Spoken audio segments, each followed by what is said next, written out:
des cyber-risques, faire face à ces nouvelles menaces.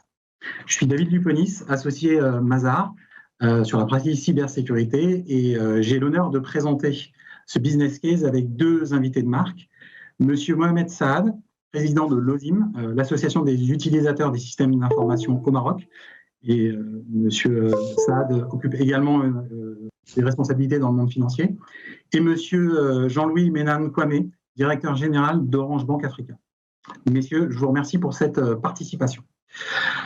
Notre échange va se dérouler en 3 temps, si vous le voulez bien. Un premier temps pour faire un rapide état des lieux des cyber-risques et plus particulièrement les menaces qui pèsent sur les organisations et les systèmes d'information. Un second temps d'échange avec nos invités afin d'aborder ensemble les thématiques liées à ces nouvelles menaces. Et puis enfin, par l'intermédiaire du chat, pouvoir répondre à vos questions.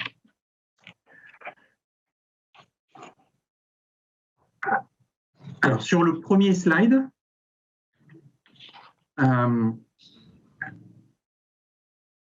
bien entendu, les risques cyber et notamment les risques de cybersécurité font aujourd'hui la une de la presse et sont à l'agenda de l'ensemble des décideurs. À titre d'exemple, le World Economic Forum met en lumière le risque cyber depuis un certain nombre d'années et on voit bien que les décideurs aujourd'hui placent ce risque comme étant l'un des top 5 ou top risques de l'entreprise. On a vu l'évolution année après année de ce risque cyber. Bien entendu, des centaines de compagnies, d'organisations, de banques sont attaquées chaque mois, avec souvent un impact sur leur système d'information, leurs opérations ou bien la relation avec leurs partenaires ou avec leurs clients. On l'a vu encore cette semaine au niveau de l'EBA qui a subi une attaque sur son environnement Microsoft. Autre exemple, ces derniers jours au Sénégal, on a vu apparaître un certain nombre d'attaques à destination d'un certain nombre de sites étatiques.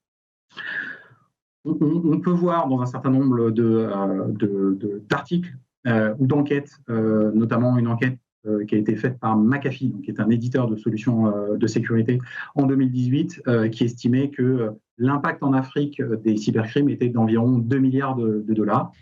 Et puis, de manière annuelle, dans cet aspect de prise en compte de ces risques par les décideurs, on voit de plus en plus que dans les rapports annuels, les rapports financiers annuels, on voit de plus en plus apparaître un focus sur les risques opérationnels qui intègrent la partie cybersécurité.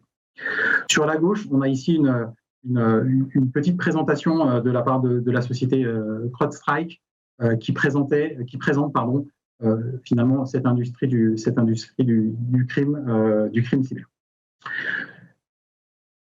On vient de parler des décideurs, on peut parler maintenant de la régulation. On voit comme dans d'autres industries et d'autres géographies, on a de plus en plus de régulation, de règlements, de lois en termes de sécurité.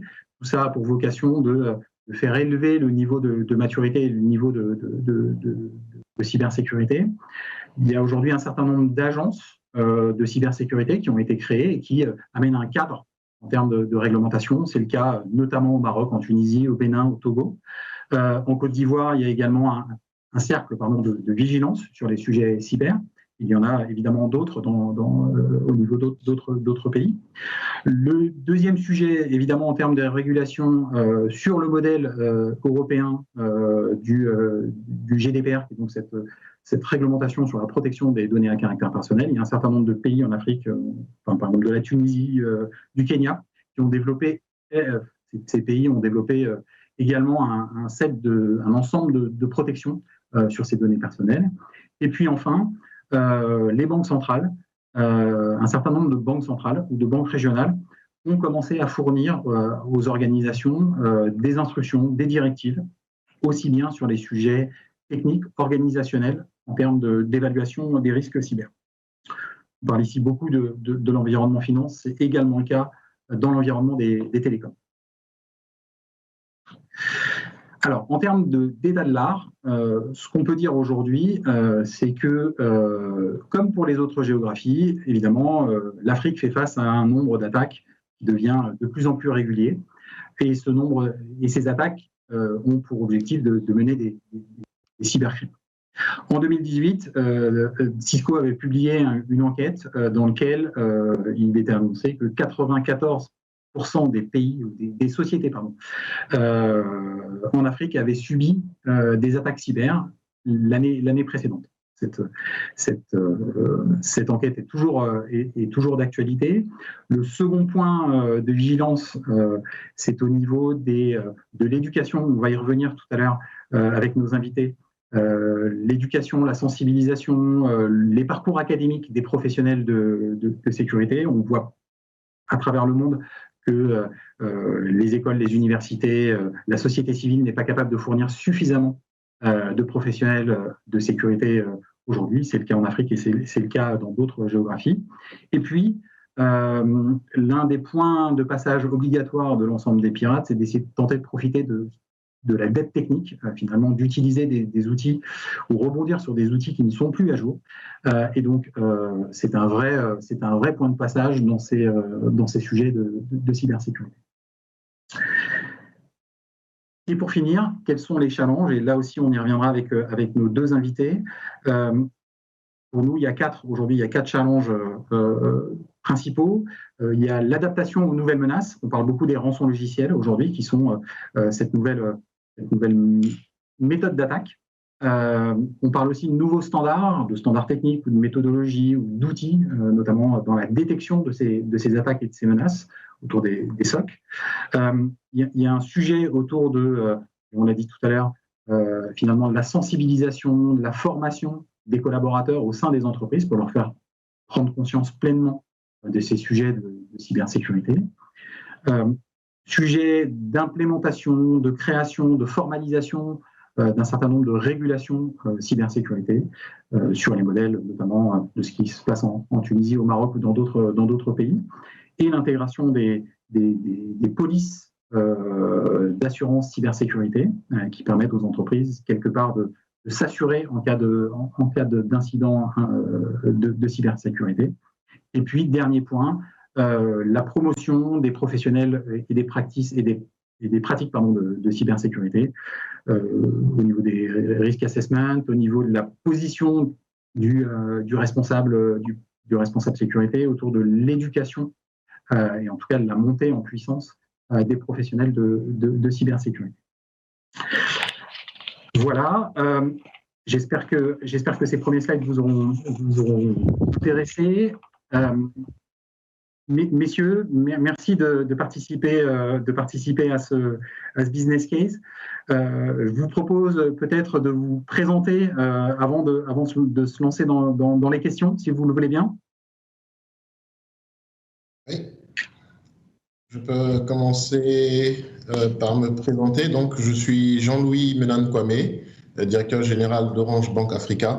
Le groupe Orange a décidé donc au-delà du mobile money qui existe depuis 10 ans sur le continent, donc de passer à une étape supplémentaire en lançant une activité bancaire en zone UMOA sur du Pico-Crédit s'adressant aux clients Orange Money.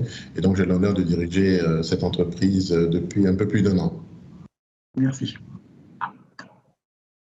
Parfait. Alors, je suis ravi d'être parmi vous. Je remercie les organisateurs de nous avoir associés à ce webinaire avec une thématique ô combien importante pour le monde de la finance, mais aussi pour toute la société et une thématique très critique dans le monde de la transformation digitale que nous vivons. Je m'appelle Mohamed Saad. J'interviens avec une casquette président de l'OSIM, Association des utilisateurs des systèmes d'information au Maroc, qui englobe quelque chose comme une centaine d'entreprises. Derrière ces centaines d'entreprises, il y a quelque chose comme 300-400 000 utilisateurs et nous publions beaucoup d'enquêtes, de livres blancs, on fait de l'évangélisation et de la sensibilisation par rapport à ce genre de thématiques, mais pas que. Voilà, je suis ravi d'être parmi vous. Merci, messieurs.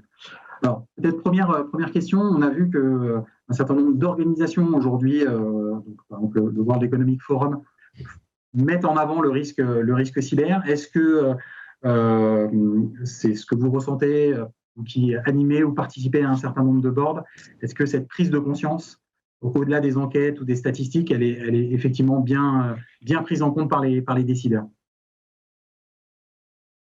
Oui, si vous me permettez de commencer, le premier point, c'est de dire que dans la gouvernance des entreprises en général, il existe des organes, conseils d'administration, comités spécialisés, qui viennent accompagner l'exécutif dans la conduite des affaires. C'est ainsi que dans les boards comme ceux du groupe Orange, on peut retrouver effectivement un conseil d'administration qui délègue à des comités spécialisés type comité des risques ou comité d'audit, dans l'enceinte desquels ces sujets de cybersécurité donc sont discutés ou en tout cas doivent être discutés.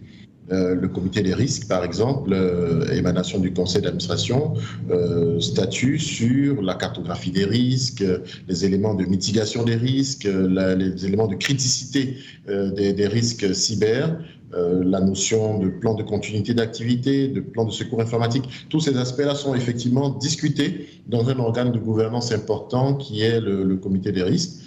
Le comité d'audit également statue sur des missions d'audit qui ont challengé la matière de la sécurité des systèmes d'information, et cela vient, à mon avis, rajouter des briques bien solides à côté de ce que doit faire l'exécutif dans la réponse à la cybersécurité. Les comités stratégiques sécurité, par exemple, qui font les bilans d'activité, qui définissent l'organisation de la sécurité des systèmes d'information, qui définissent les aspects stratégiques, les chantiers prioritaires liés à la cybersécurité, donc sont à la main d'opérationnels, encore une fois, donc de l'exécutif, qui sont encadrés par ces comités émanant des conseils d'administration. Donc pour répondre à la question, oui, dans les organisations d'aujourd'hui, en tout cas que nous fréquentons dans l'univers Orange, nous avons un point important sur ces sujets qui sont discutés, qui sont monitorés. En tout cas, le sujet de la gouvernance doit être bien établi. C'est le cas. Monsieur Saad? Parfait. Alors, je ne vais pas me répéter par rapport à ce que disait Monsieur Jean-Louis Mélane, mais là, nous avons l'exemple d'une structure, on va dire, très mature et très au fait, on va dire, des risques cybercriminels. De la même manière, nous avons conduit une enquête en 2018 à l'OSIM, et vous savez, le marché essentiellement, déjà le tissu économique marocain, j'imagine aussi pour un certain nombre d'autres pays frères en Afrique, 95-96% du tissu économique est formé de PME. Chez les autres, chez les grands, on va dire du secteur financier ou télécom ou autorité de marché ou autre, c'est vrai que ces comités audit et risques vont se pencher sur une cartographie des risques dans laquelle on doit trouver le risque de cybercriminalité traité. Ils vont même se pencher sur le budget lié à la sécurité. Ils vont même faire une revue des incidents et d'une manière plus particulière, les revues des incidents qui touchent à la sécurité des systèmes d'information. Donc, une bonne maturité dans un certain nombre d'entreprises qui sont en top range, on va dire, surtout du secteur financier, parce que secteur financier est en front, parce que c'est là où il y a le plus à gagner de la part de ces personnes malveillantes qui vont trouver des brèches, chercher des brèches dans les systèmes d'information du secteur financier, et qui pourraient aussi porter atteinte aux clients. Donc, il y a le secteur financier, télécom et quelques autres secteurs sont très sensibilisés, très au fait. Par rapport à la PME, dans notre enquête, cela ne ressort pas, hein, et c'est pour ça que nous conduisons votre action aujourd'hui sur ce webinaire tend, et donc à juste titre, à sensibiliser, à évangéliser en fait ce que pourrait perdre une entreprise, et on va en parler des petites PME qui font aussi partie de notre association, qui ont perdu beaucoup du fait on va dire, des brèches qui sont créées dans le SI ou une mauvaise sensibilisation ou une divulgation d'informations par ingénierie sociale, donc, ou malware ou ransomware. Donc, on va parler de tout cela. Donc, oui, effectivement, chez un certain nombre de structures top range, la question est posée, prise en charge par le board. Chez d'autres, il y a encore, on peut mieux faire. Hein. D'accord. Alors, vous avez notamment parlé d'un aspect intéressant entre les télécoms finalement et le monde bancaire. En Afrique, il y a une très forte empreinte des sujets de mobile banking ou finalement d'utilisation un peu avancée ou assez avancée des téléphones, des cartes prépayées. Est-ce que tout ça fait rentrer un risque complémentaire en termes de cyber risque? Alors, c'est une question intéressante parce que elle nous renvoie à ce que les clients demandent. Les clients demandent du contactless, de l'agilité, de la carte qui peut être utilisée partout, du mobile money qui marche partout, etc. Donc, face à cette numérisation des services bancaires, les pirates, malheureusement, deviennent de plus en plus ingénieux. C'est ainsi que les fraudes, les risques et les fraudes donc se multiplient. Il est vrai de dire que nous avons constaté sur ces espaces de développement de la monétique et du mobile money des arnaques de plus en plus nombreuses. Monsieur Saad en citait quelques-unes. Il faut pointer du doigt un sujet important tout de suite, qui est celui du manque d'investissement dans la cybersécurité et dans le personnel qualifié. C'est un constat qui est plus criant sur notre espace géographique, qui est le continent africain.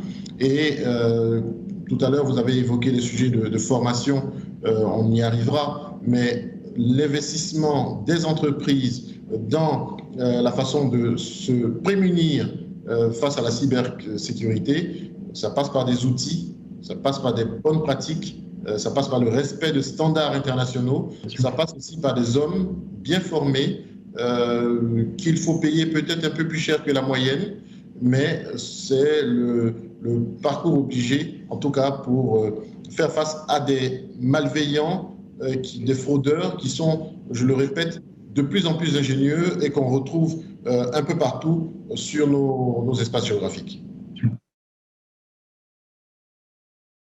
Effectivement, je crois que nous sommes obligés de suivre, aujourd'hui on parle du client-centric et nous sommes obligés de suivre la tendance, la transformation digitale, ça mène aussi avec une utilisation accrue du mobile et quelque part un certain nombre aussi de technologies qui peuvent nous aider sur justement la sécurisation de l'utilisation de ce device. Hein. Je pense, j'ai en tête tous les artifices big data et machine learning aujourd'hui.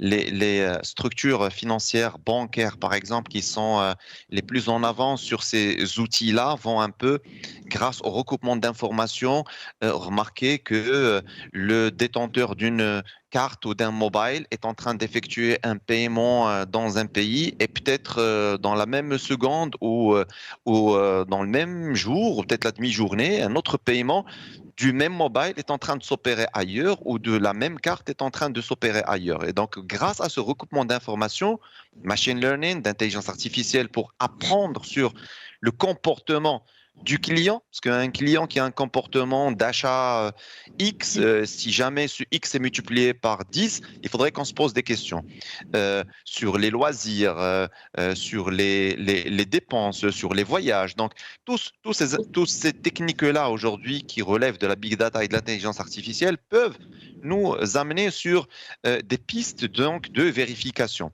Alors, il faut savoir que quand une industrie foisonne et brasse de grosses sommes d'argent, je veux dire, elle attire rapidement des talents. Et cette tendance est reflétée dans la communauté cybercriminelle. C'est pour ça que, plus tard, on va en parler, c'est devenu une industrie. Et elle embauche et elle recrute des talents et les paye au prix fort. L'externalisation de vulnérabilité, iOS par exemple, jusque-là dans la nature, elle est tenue secrète, mais aujourd'hui, les vulnérabilités valent plus d'1 million de dollars. Je dis bien 1 million de dollars sur le marché. On peut se demander combien elles ont rapporté aux chercheurs en sécurité pour qu'ils ne les dévoilent pas, pour qu'ils ne les réclament pas un prix, pour qu'ils ne les vendent pas. C'est ce qu'on appelle le bug bounty. Dans le jargon cybercriminel, c'est que certaines entreprises vont payer des chercheurs pour trouver des vulnérabilités et les payer au prix fort et les pousser à ne pas divulguer la brèche et travailler sur justement comment chercher et travailler sur les correctifs aux brèches. Donc, on va y arriver. Aujourd'hui, on parle d'une industrie. Ce ne sont pas que des étudiants, ce ne sont pas que on va parler de la cybercriminalité en Afrique, ce ne sont pas les Yahoo Boys, hein, les Yahoo Boys aujourd'hui qui ont foisonné en Nigeria, en Cameroun et dans d'autres pays. Ce ne sont pas que ces jeunes dans des universités aujourd'hui qui se font plaisir à travers des hacks et des exploits. C'est carrément une industrie du dark web. Voilà ce que je voulais dire. Alors, on a abordé là le sujet de la formation, de la sensibilisation et du parcours académique. Comme vous l'avez dit, Monsieur Saad, il y a une vraie industrie, finalement une industrie parallèle pour aller chercher les talents. Comment jugez-vous ce parcours académique sur les aspects cyber en Afrique? Est-ce que il y a des bonnes leçons à tirer d'autres géographies?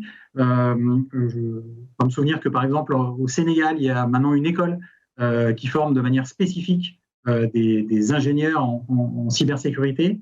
Voilà. Est-ce que ça appelle une réflexion peut-être au niveau du continent, au-delà de géographie locale? Alors, je pense que on touche du doigt l'un des sujets à traiter sérieusement pour demain. J'ai failli dire pour aujourd'hui et pour demain. En réalité, vous avez donné l'exemple du Sénégal, je peux vous donner l'exemple de la Côte d'Ivoire. Il n'y a que 2 écoles en Côte d'Ivoire qui forment en fait à la cybersécurité, l'INPHB et l'ESATIC. C'est insuffisant. Nous avons structurellement une absence de formation sur la cybersécurité. Il est important de dire que si le domaine informatique intéresse de plus en plus de jeunes, du fait de l'appétence au digital, ils se tournent plutôt vers des formations de type développement web ou administration réseau et système et peu sur la cybersécurité. Il y a un autre constat qui est amer, c'est le fait qu'on peut le vérifier sur le terrain. C'est une matière qui intéresse peu les femmes. Nous avons une forte surreprésentation d'hommes dans ces métiers-là, alors qu'ils pourraient recevoir aussi bien des hommes que des femmes sur la matière.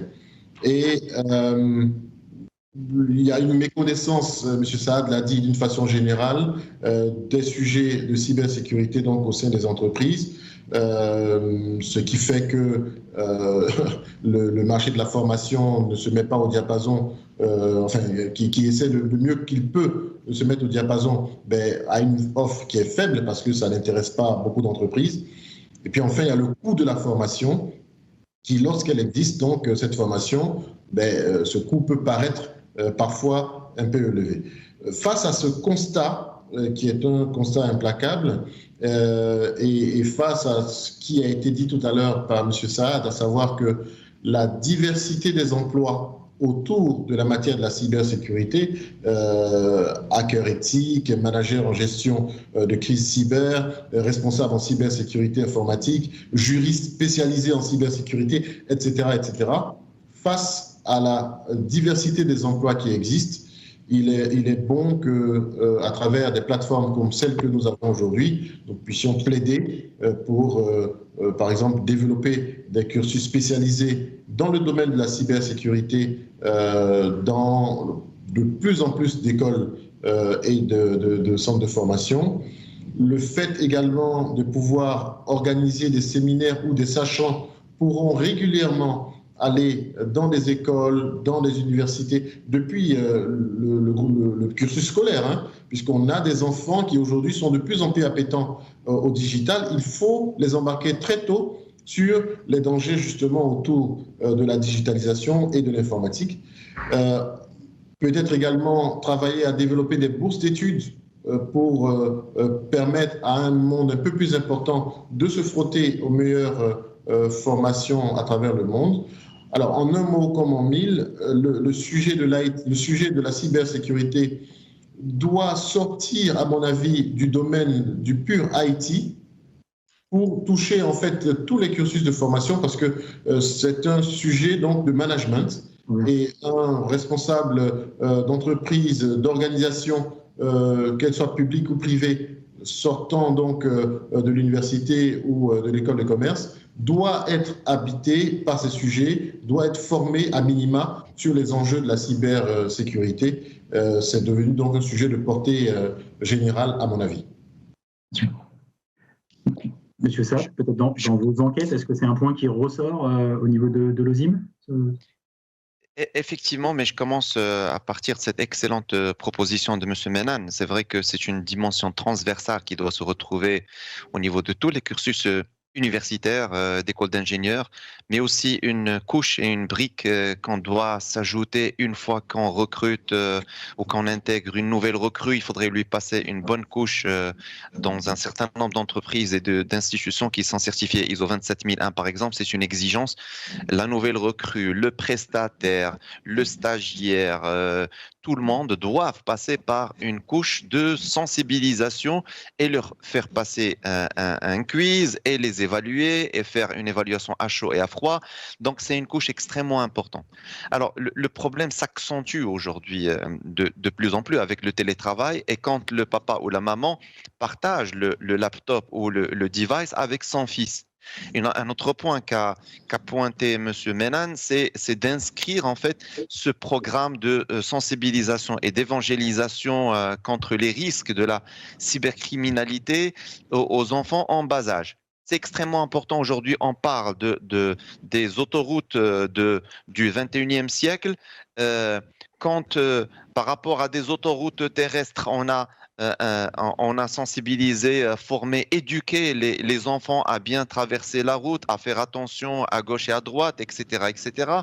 Donc, il faudrait absolument aussi qu'on fasse la même chose avec les autoroutes du net. Il faudrait qu'on inculque à ces enfants depuis le bas âge comment se comporter face à un risque Internet, quand on reçoit un message de quelqu'un qu'on ne connaît pas, quand on fait un paiement. Moi, mes enfants, ils sont plus au fait sur les réseaux sociaux que moi. Ils utilisent un certain nombre de sites et d'applications avec une aisance incroyable. On apprend de la génération Z et de la génération Y. Et donc, il faudrait que ce soit un socle extrêmement important dans la formation et l'éducation des enfants. Arrivé à un stade donc justement de l'université, il aura donc déjà les outils qui vont lui permettre donc d'appréhender ces risques-là. Alors plus que jamais, en fait, dans d'autres pays, dans d'autres continents, on manque de personnel dans ce secteur d'activité d'experts en cybersécurité. Quid de nos pays, nous Africains, qui avons des systèmes d'éducation relativement assez modestes comparés à d'autres pays développés.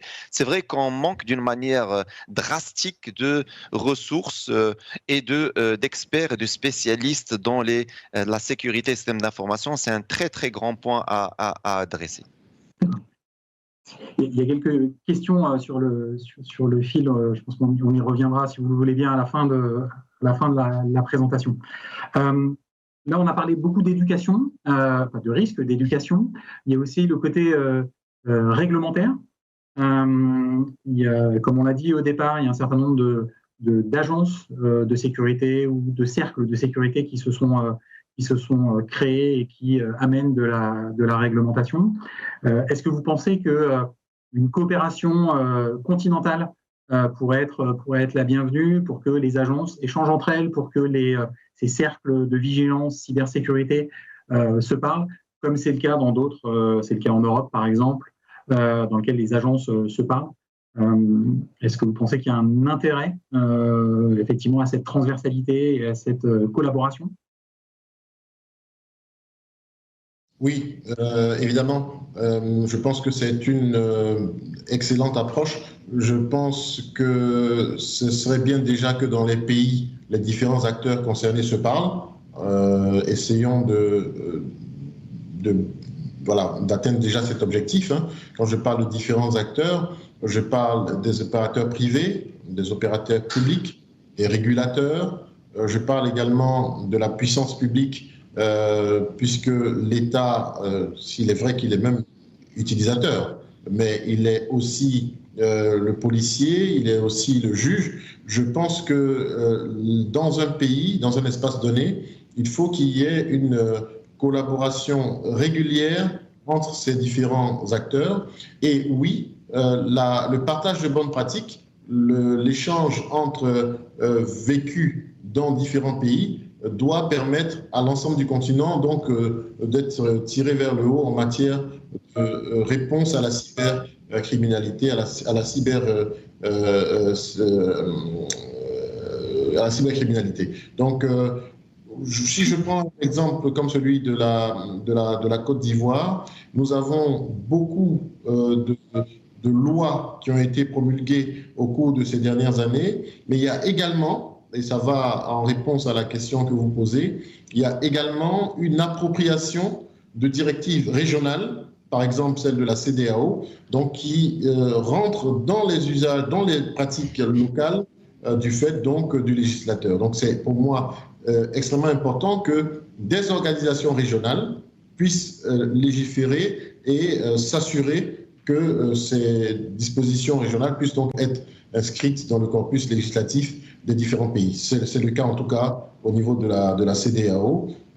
Et on voit au cours de cette dernière décennie, au cours de ces dernières années, une propension de l'État ivoirien, mais des États de la région d'une façon générale, à hausser un peu leur niveau de sorte à être une parade efficace face à la cybercriminalité. Effectivement, comme disait Monsieur Jean-Louis Menane, aujourd'hui, chaque pays a son corpus réglementaire. Hein.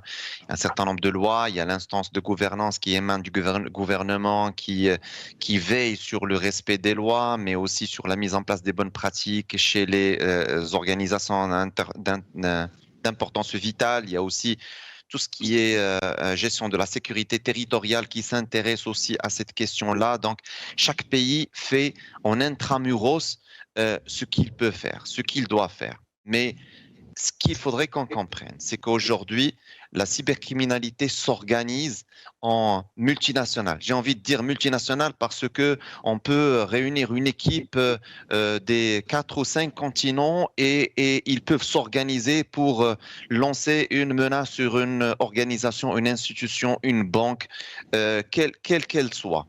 Et c'est pour ça que les gouvernements doivent aussi s'organiser. Il faudrait qu'on chasse en meute, en fait. Il faudrait qu'on s'organise, nous aussi, pour se partager les informations, pour se partager en temps réel, hein, parce que parfois, ça se passe les attaques sont dans l'ordre du milliseconde, de la seconde. Et il faudrait qu'il y ait des CERT. Les CERT, c'est les Responsive Tasks Force qui permettent un peu de se partager l'information, de se communiquer l'information et donc d'agir en mode proactif, prédictif sur ce qui pourrait se profiler en termes d'action malveillante contre une institution, un pays, parce qu'aujourd'hui, il y a ces actes-là s'organisent et deviennent carrément un acte de guerre. Hein.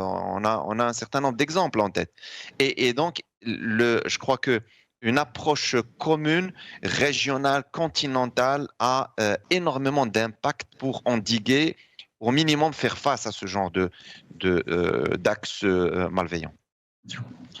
Est-ce que la crise sanitaire du moment a changé quelque chose, accéléré peut-être certains phénomènes en termes cyber dans vos organisations?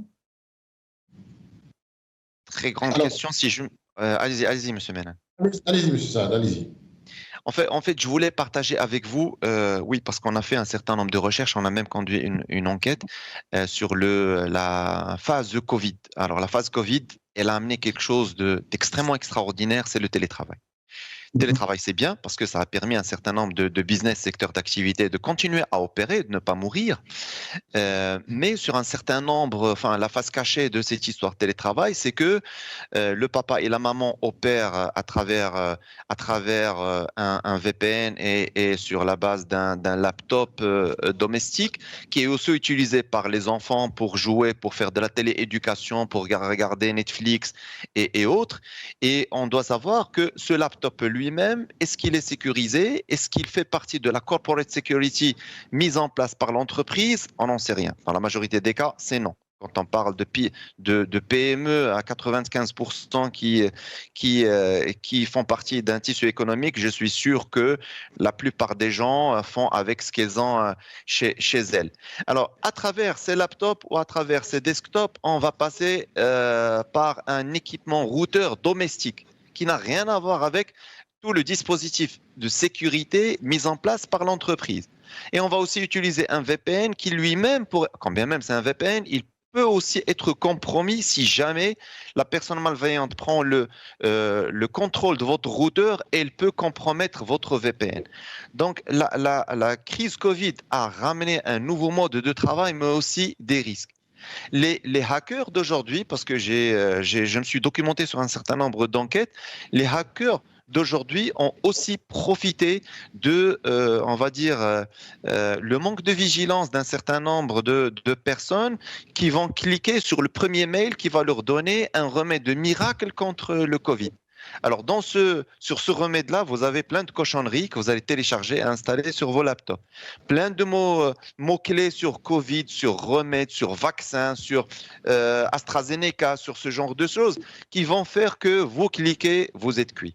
Donc, ça, je crois que le post-Covid, il est plein d'enseignements et il faudrait qu'on en tire aussi des leçons.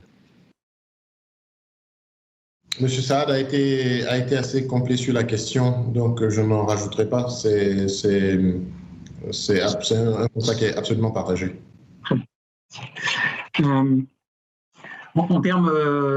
Peut-être en termes de projection, de perspective, pour finir sur une bonne note, quels sont pour vous les incontournables et les bonnes pratiques qui doivent être mises en œuvre au sein des groupes ou des institutions pour répondre à ce risque cyber?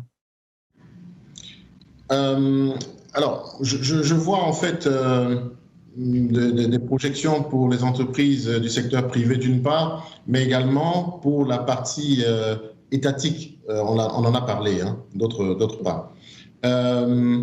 Sur le secteur privé, les sujets de gouvernance dont on a parlé, par exemple, tout à l'heure avec les comités d'audit, comités des risques, on n'en a pas parlé beaucoup, mais les procédures qui encadrent l'activité en matière donc de sécurité informatique, cette notion de gouvernance me paraît clé, de la même façon qu'il faille investir dans un poste clé qui est celui donc de responsable de sécurité des systèmes d'information.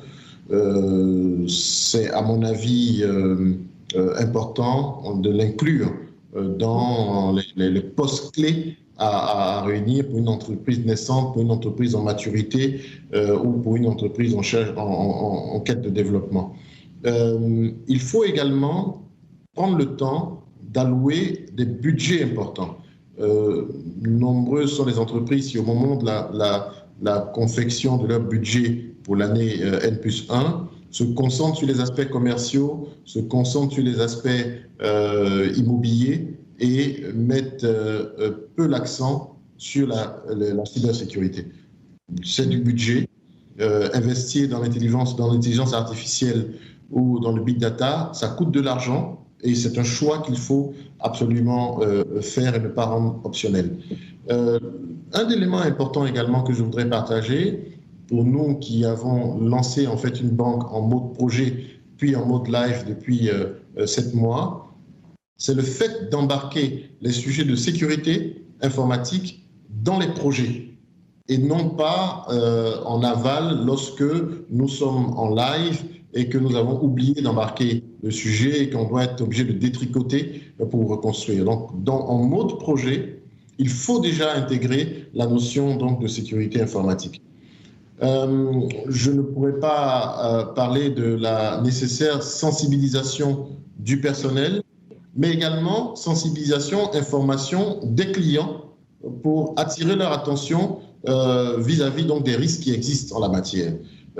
Pousser un message SMS à sa base client pour lui dire, ben, écoutez, si vous recevez un message bizarre qui vous promet de vous donner de l'argent, si vous faites un shortcode USSD, ben, ce serait donc éduquer et attirer l'attention de nos clients.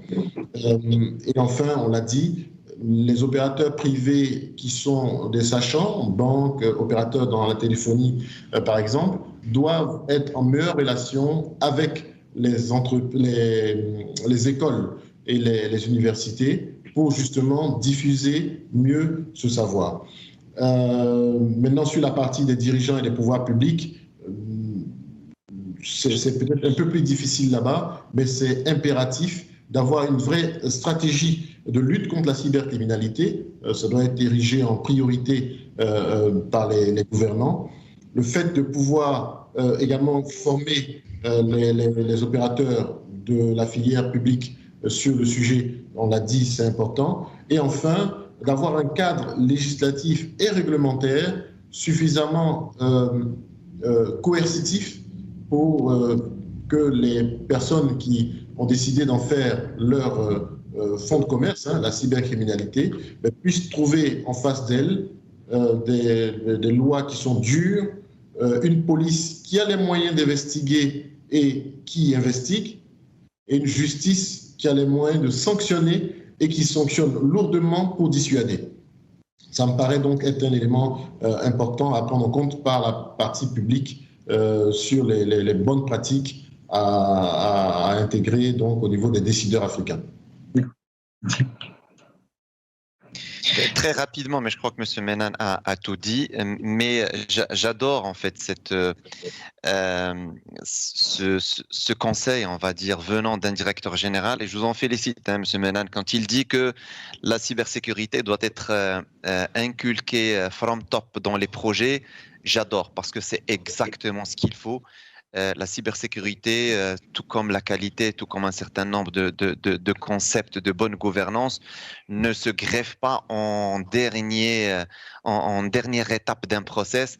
Ça vient from top et quand on la planifie dans le contenu d'un produit ou d'un projet, à partir du début de projet, on pourra gagner beaucoup de temps et aussi éviter des risques. Donc ça, c'est une leçon à se l'inculquer dans ses projets, dans sa conduite de projet, c'est extrêmement important. Très rapidement, je crois que ce qui a été dit est complet. Je rajouterai juste pour la société générale, enfin pour la société en général, il y a une recette en 3 étapes. C'est éduquer, éduquer et éduquer.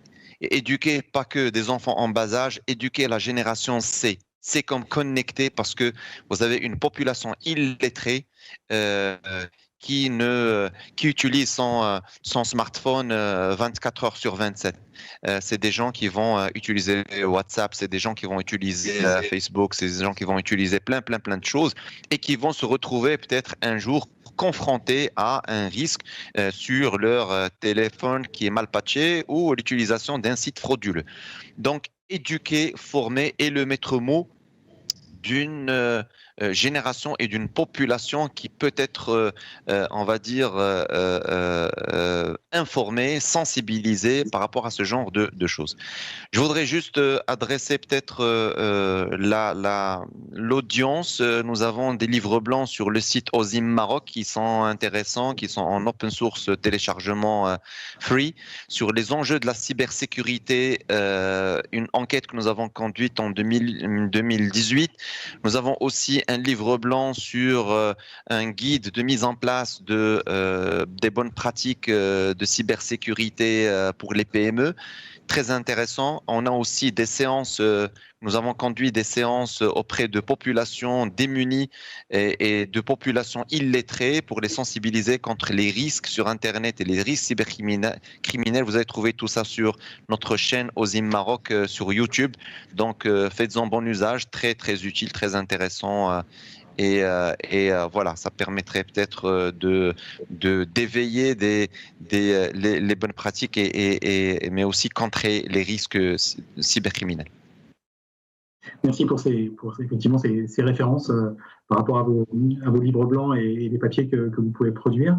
On a évoqué très rapidement, j'ai évoqué dans la première partie rapidement le sujet des cyberassurances qui permettent aujourd'hui de s'assurer contre le risque cyber. C'est une pratique qui vient du monde anglo-saxon, qui est arrivée en Europe il y a quelques temps. Est-ce qu'aujourd'hui, vous pensez que c'est un sujet qui va s'établir en Afrique? Est-ce que c'est un sujet sur lequel il y a déjà une maturité et les dirigeants sont déjà prêts à franchir le pas de cette souscription à ce type d'assurance, ou pour l'instant, l'état de l'art était encore un peu éloigné? Je dirais qu'à la pratique, l'état de l'art est peut-être encore un peu éloigné. Il faudrait déjà que les compagnies d'assurance locales puissent offrir ce type de police d'assurance. Donc, ce n'est pas toujours le cas. Il y a certainement une recommandation à porter sur le sujet, à embarquer par les compagnies d'assurance locales. Et ensuite, sensibiliser les dirigeants à l'importance donc de la souscription à cette police d'assurance. Il en existe sur la place, peut-être pas en nombre suffisant de compagnies d'assurance qui offrent ce type de police, mais très clairement, lorsque ça existe, l'investissement vaut largement la peine d'être fait. Encore une fois, ça fait partie de ce que ça nous coûtera, mais avec un gain évident le jour où nous sommes attaqués. Et on l'a vu, les attaques dans cet espace sont de plus en plus nombreux. Ce sont des croissances à 3 chiffres parfois sur de petits espaces. Et nous devons absolument nous prémunir. L'assurance, la cyberassurance fait évidemment partie de ce qu'il faudrait embarquer par les dirigeants d'entreprise. Alors, ce que je peux rajouter, c'est que des produits d'assurance existent aujourd'hui. Au Maroc, depuis 2 ou 3 ans, j'ai été contacté par 2 ou 3 opérateurs. Nous avons aussi, au sein de l'OSIM, organisé un séminaire en présentiel en 2019 sur la cybercriminalité avec une très grande compagnie d'assurance, multinationale. Et donc, il y a aussi présenté ces produits de couverture contre ces risques de cybercriminalité. Alors, sachez que peut-être à l'extrême, vous avez des produits d'assurance qui peuvent même couvrir la rançon. Je ne suis pas un adepte de ce genre de choses. Je ne dis pas. Enfin, aujourd'hui, il est très dangereux de payer une rançon, mais sachez que il y a des produits qui peuvent aller jusqu'à payer une partie ou payer la rançon par rapport à des ransomware. J'ouvre une parenthèse par rapport au ransomware et je voudrais parler de Emotet, qui est aujourd'hui un des, on va dire, des casse-têtes, mais aussi des risques les plus importants dans ce monde. Vous savez, aujourd'hui, on parle de ce qu'on appelle le ransomware as a service. Et Emotet offre aujourd'hui une plateforme que vous pouvez louer ou acheter, donc que des personnes malveillantes peuvent acheter ou louer pour attaquer en ransomware des entreprises. C'est très dangereux, c'est extrêmement dangereux parce que quand je disais que c'est une industrie, aujourd'hui, c'est devenu une marketplace. Le dark web est un marketplace où les gens personnes malveillantes peuvent venir louer des services, acheter des services pour attaquer.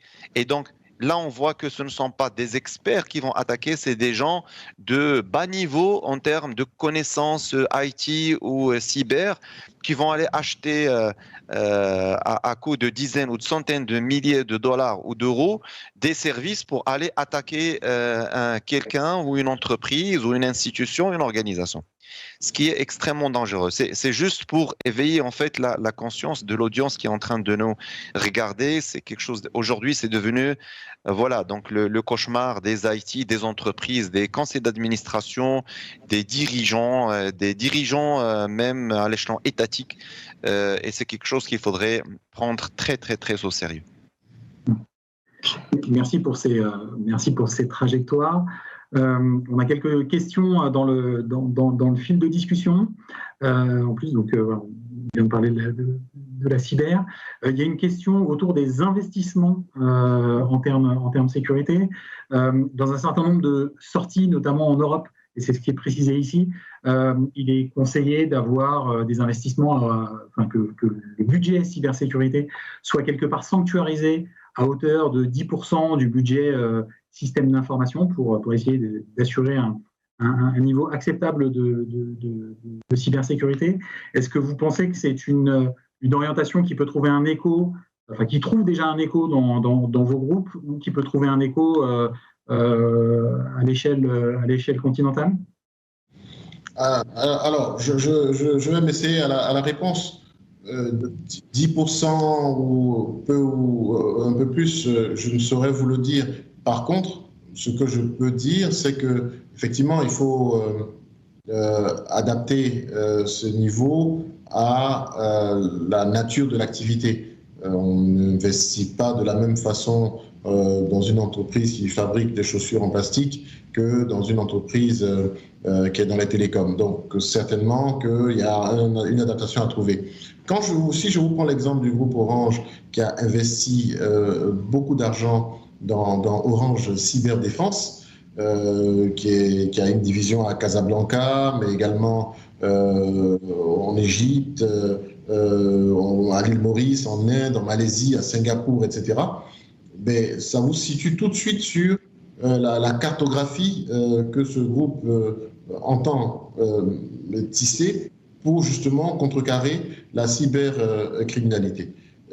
Orange Cyberdéfense intervient également en conseil et en accompagnement d'entreprises qui souhaiteraient justement s'en prémunir. Donc, ma réponse, c'est qu'il faut mettre des budgets importants, il faut qu'ils soient adaptés en fonction, évidemment, de la nature de l'activité de l'entreprise. Et c'est malheureusement pas le cas chez beaucoup d'entreprises de notre espace en Afrique. Budget donc de zéro ou peu sur la lutte contre la cybercriminalité, et c'est ce que nous souhaitons donc de pointer ici. Maintenant, après le taux, peut-être que Mohamed Saad a des références plus précises que moi et qu'il peut partager. En fait, oui, effectivement, on est sur cet ordre de grandeur, mais comme vous l'avez bien dit, cela dépend des secteurs d'activité et de l'utilisation des technologies et aussi, on va dire, du risque et comment est-ce qu'il est évalué au sein du secteur d'activité de l'entreprise. Parlons par exemple du secteur financier, il serait aujourd'hui complètement farfelu de se dire que oui, peut-être il est à moins que ce chiffre qui est donné par cette personne qui a posé cette question, ou peut-être que on va couper dans les budgets sécuritaires. Alors, ce qu'on a sorti de nos enquêtes, c'est s'il y a un budget qui ne connaît pas de réduction, c'est le budget lié à la sécurité des systèmes d'information, parce que on risque de perdre gros quand on parle de sa notoriété, son image, les données personnelles de ses clients, les données peut-être des cartes de paiement de ses clients ou de ce genre de choses. Le prix à payer, il est extrêmement important. Sachant aussi qu'aujourd'hui, les autorités de marché, que ce soit les banques centrales ou les autorités de marché des capitaux ou les autorités de régulation des télécoms, ils stressent en fait ces entreprises-là pour qu'ils mettent en place les bonnes politiques. Ils sont audités aussi, ces risques et ces findings, ils sont aussi remontés au niveau du conseil d'administration, etc., etc. Et donc, en fait, le budget, c'est comme une assurance que vous prenez, hein. C'est le jour où vous faites un accident, vous vous rendez compte que ça valait la peine de payer les 200 € parce que derrière, j'ai des dégâts qui coûtent des centaines ou des dizaines de milliers d'euros. Donc, au-delà d'un chiffre à préciser, un 10 ou un 5%, aujourd'hui, on est très conscient. La direction générale, les conseils d'administration, les actionnaires, les administrateurs sont très conscients de l'importance des budgets à allouer aux investissements dans les sécurités des systèmes d'information. Question intéressante dans cette période de crise sanitaire. On nous demande si le risque cyber est contagieux. Est-ce qu'effectivement, il est possible, quand une entreprise se fait attaquer, qu'il y ait un report de cette attaque vers un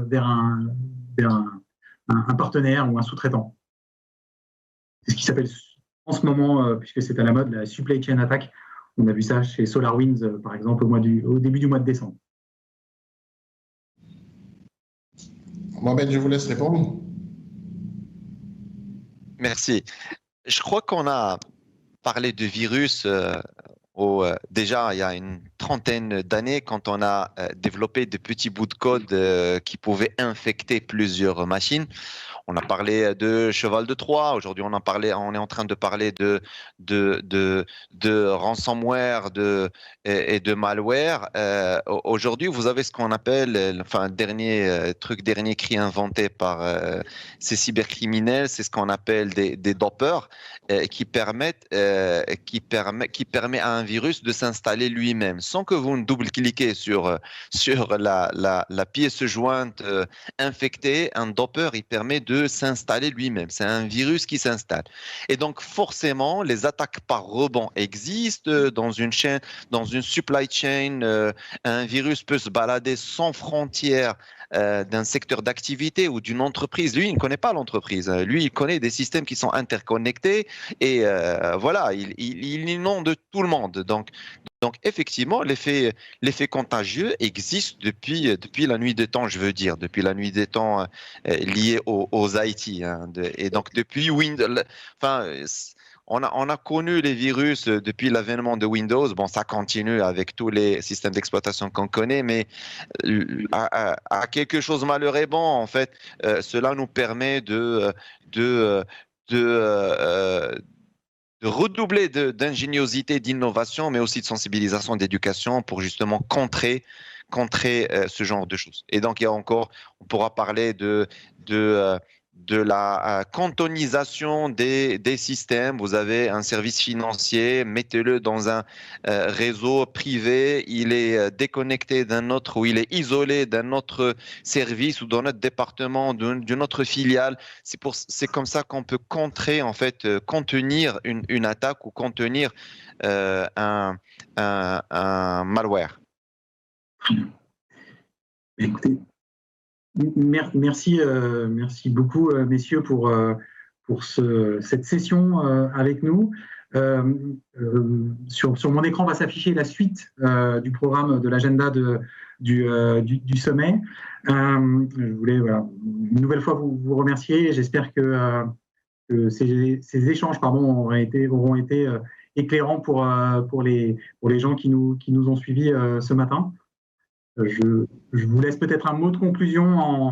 Vous avez 30 secondes chacun si vous voulez conclure sur une note optimiste en termes de cybersécurité. En 30 secondes, franchement, moi je me réjouis de cet échange et ce n'est pas toujours le cas qu'on donne à des organisations plutôt orientées vers le business. Ce n'est pas toujours le cas qu'on laisse la place à des matières comme la cybersécurité. Je suis très content qu'on ait pu échanger aujourd'hui en espérant que ça a été utile pour nos auditeurs. La seule chose que je suggère, c'est que si nous avons pu partager des bonnes pratiques à travers cette session, il serait bon de les résumer et puis de les faire partager au plus grand nombre, notamment les gouvernants de nos pays qui ont besoin parfois de s'alimenter donc du vécu, de la pratique donc, du secteur privé quand ça peut être utile. Merci en tout cas. Très rapidement, alors je tiens déjà à remercier les organisateurs et j'ai envie de paraphraser Jean-Marie Peretti qui dit « Nous sommes tous des RH ». J'ai envie de dire « Nous sommes tous responsables de la sécurité des systèmes d'information ».